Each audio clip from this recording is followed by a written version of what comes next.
इससे पहले वाली क्लास में हमने एक सेंटेंस पढ़ा था, लेकिन लाइट बंद होने की वजह से वो ब्रेक हो गया था। वापिस हम पढ़ते हैं उसी को, एक बार देख लेते उसको वापिस से। ये पढ़ लिया था हमने, ये भी हो गया था हमारा, ये भी हो गया था, ये भी हो गया था, हाँ ये भी हो गया था। चलते जाएं आगे। हाँ ये बाकी था, ये वाला, इस वाले सेंटेंस को हमको पढ़ना था। आइए देखते हैं, इसको पढ़ते हैं। इसमें आर्टिकल का यूज करना है और मैंने आपको बताया था कि एसडीएम लिखा हुआ है, ठीक है। तो एसडीएम में देखना पड़ता है कि इसको बोलते कैसे और लिखते कैसे। जैसे एस डी एम लिख रहे हैं, अब इसका पहला लेटर देखो आप, इसको बोलते हैं एस, है ना। अब ये देखो लिखने में तो कॉन्सोनेंट आ रहा है, ठीक है, और बोलने में जो है वोवेल आ रहा है। तो ऐसी स्थिति में क्या करते हैं, जब आर्टिकल पढ़े जाते हैं उसमें बताते हैं, मेरा नियम उसमें है, ऐसी स्थिति में हम लिखते हैं इसके आगे A N, N S D M, ठीक है। इसका नियम होता है, मैं आपको पूरा लिखवा देता हूं, समय लगेगा थोड़ा सा, बता देते हैं, हमारा डाउट भी क्लियर हो जाएगा। एक लिखने पर और बोलने पर, लिखने पर वो कॉन्सोनेंट हो, बोलने पर वोवेल हो। तो लिखने पर कॉन्सोनेंट है और बोलने पर वोवेल है, तो ऐसी स्थिति में हमें उसके आगे क्या लगाना पड़ेगा, वो। और एक नियम और है, पेन चेंज कर लेता हूं ताकि आपको थोड़ा अच्छा दिख जाएगा। लिखने पर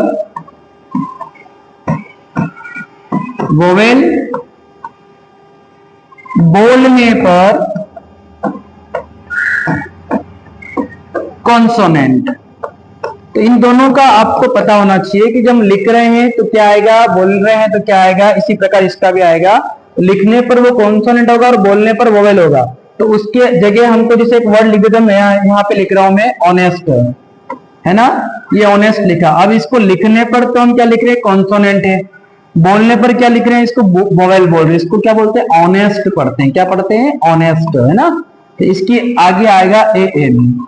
इसी प्रकार इसका नीचे वाले का देखते हैं कि लिखने पर क्या हो रहा है, वो लिखने पर तो हो रहा है आपके वोवेल और बोलने पर हो रहा है कॉन्सोनेंट, यानी कि ऐसी जगह हम यूज करेंगे ए का। जैसे देखिए जरा, ये वन, इसके आगे लिखेंगे हम ए वन। आपको ये दो वर्ड याद रखने पड़ेंगे, ए वन और एन ऑनेस्ट, ताकि आपको इस प्रकार के जितने भी सेंटेंस आएंगे ना उसको क्लियर कर पाएंगे।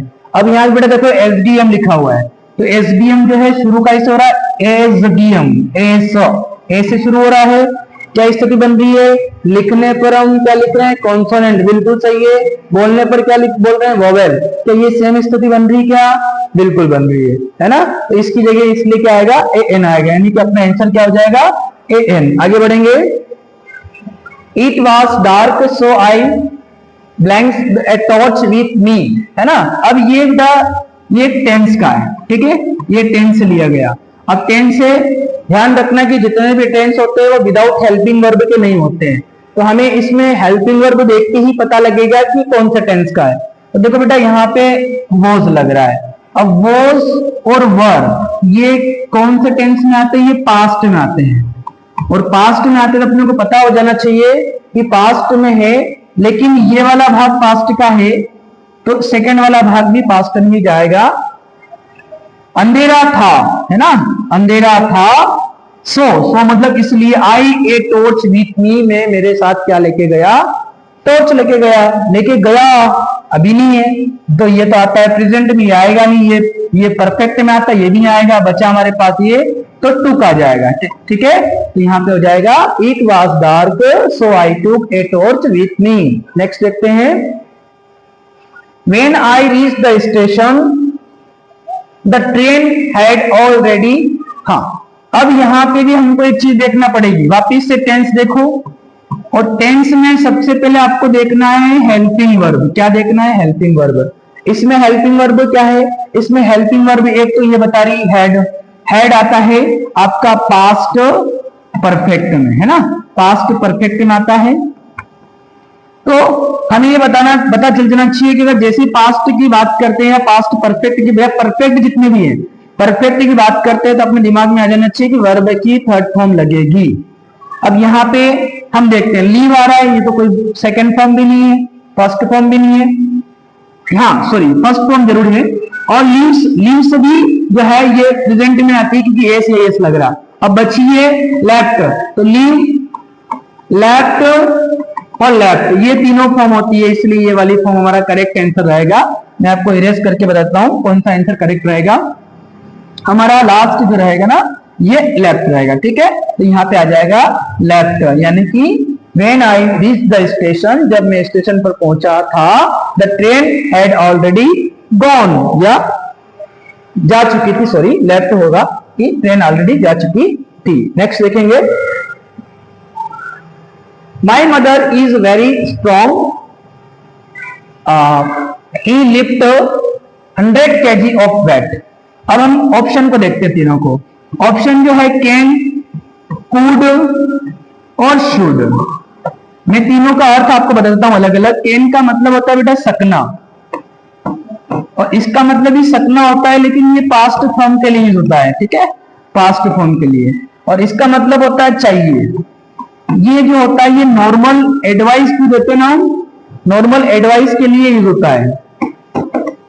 और ये जो होता है ना ये होता है एबिलिटी के लिए, काय के लिए, एबिलिटी के लिए। एक और होता है पावर के लिए, और एक और होता है, या नीचे लिख देता हूं मैं, कैपेसिटी के लिए, ठीक है।